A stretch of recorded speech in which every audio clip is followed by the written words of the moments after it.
Ang ating mundo ay nababalot ito ng mga mahiwagang kwento at misteryo na hindi kaya may paliwanag na ating sensya, kahit na yung mga scientists ay patuloy pa rin nag-imbestiga sa mga bagay na nangyayari sa ating mundo. Ang ating mundo ay napakalawak nito at minsan mayroong mga taong pumupunta sa ibang panahon o dimension na hindi alam natin ito dahil mismo sila ay nag-iingat sa kanilang ginagawa. Pero bago tayo magpatuloy sa ating kwento ay inaanyahan kitang mag-subscribe sa aking channel para kung meron tayong mga video na katulad ito ay isa ka sa unang-unang makakapanood. Kaya simulan na natin.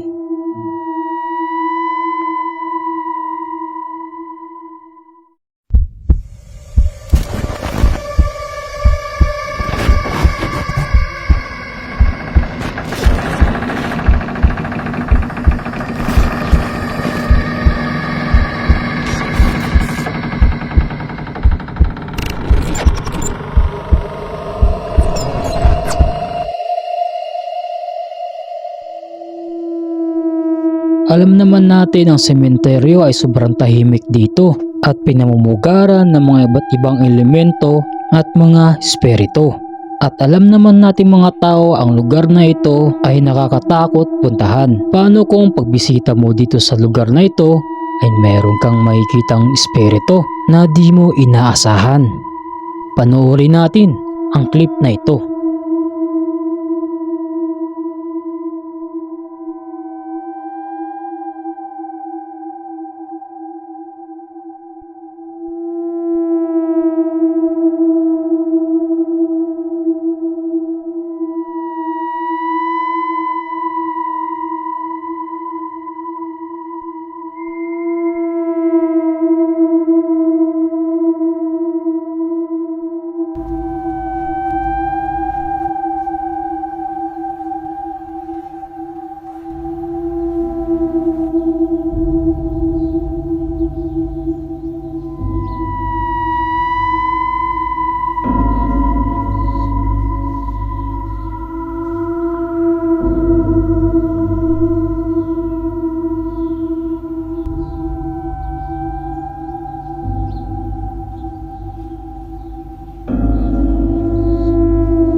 Sa tingin mo, totoo ba talaga ito o sadyang tinatakot lang nila tayo?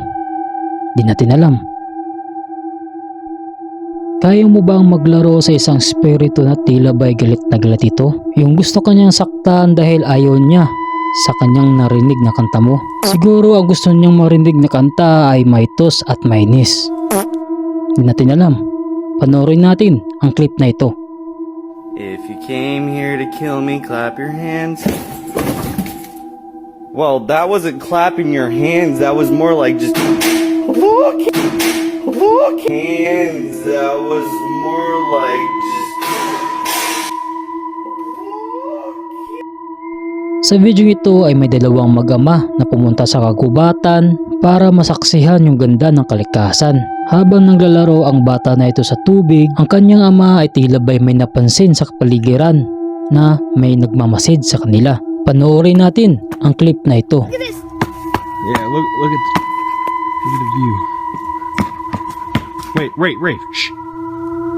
What is that? Shh. What is it? Hey, get over here. Get over here, Rafe. What is that? What is that? Stay behind me. What is it?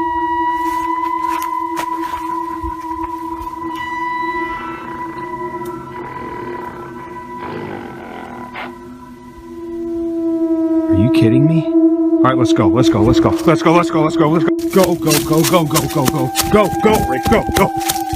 Hold on, sorry, so fast. All right, listen.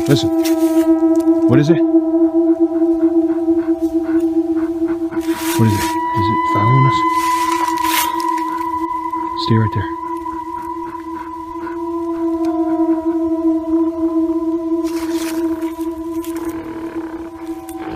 Go! Isa din tong nakakatakot na pangyayari sa kagubatan na di mo inaasahan. Sa tingin mo, totoo ba talaga ito o sadyang tinatakot na lang nila tayo? Di natin alam.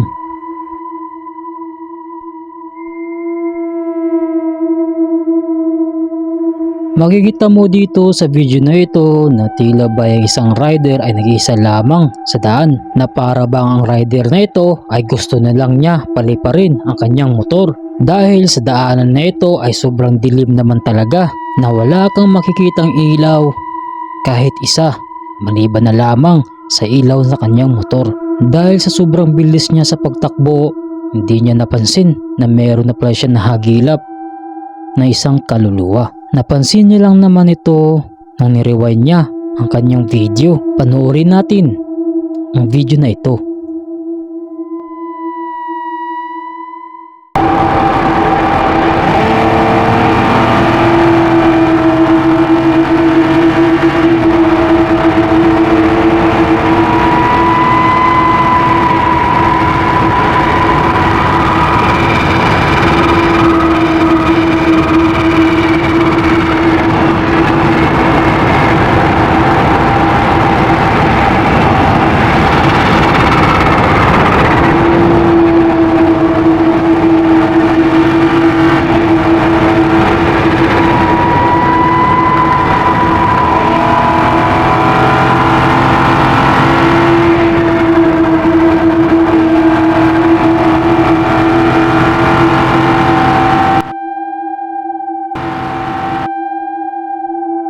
Sa panahon ngayon, palawakin ang ating imahinasyon, talasan ang isipan at buksan ang mga mata dahil ang ating mundong ginagalawan ay meron na babalot ng mga mahiwagang kwento at misteryo.